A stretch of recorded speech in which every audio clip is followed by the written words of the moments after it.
आता सगळेजण ऐका हा एक आमचं हे जीवामृत आहे।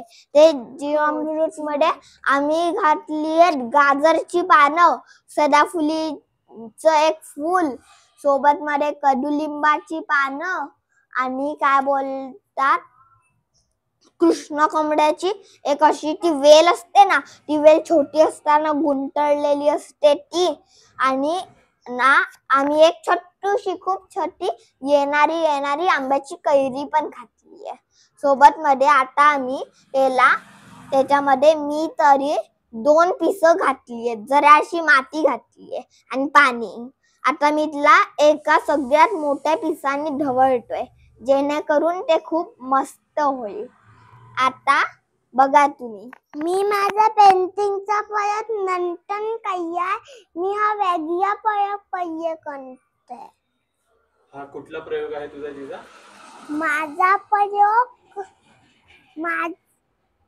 ह्या पाहिजे मी धवया कृष्ण कलमचा एक फूल टाकूया, मग अजून धवया कृष्ण कलमचा रस काढून, मग त्याचा कलर जरा वेगळा होला, मग धवया मी वेगळ्या झाल्याने मी ना त्याच्यात अजून काय टाकूया, एक कृष्ण कलर, एक छोटंसं फूल, एक वाटीचा छोटासा कमळ।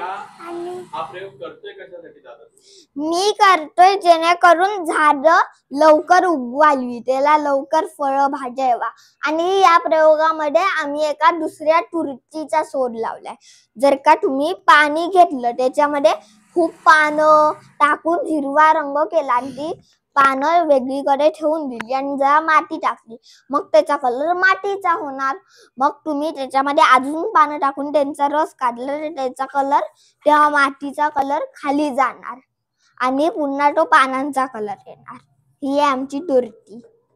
आणि जिजा तू काय यातून प्रयोगातून शोध लावलायस किंवा कशासाठी करते? मी हा प्रयोग पेंटिंगसाठी करते।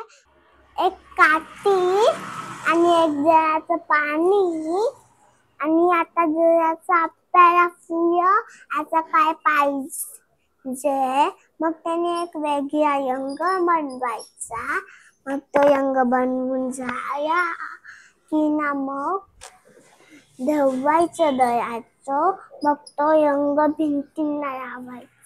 मी या जीवामृत मध्ये आपण जसं गाईचं शेण, गाईची सू आणि मग म्हणजे ते जीवामृत जे बनवतो ते जीवामृत आणि हे जीवामृत मी याच्यात मिक्स केलंय। आता या वाटीला, या प्रयोगाच्या वाटीला जर का अशी तुम्ही पण बनवलीच तर ती वाटी 1 दिवस सावलीत राहून द्या।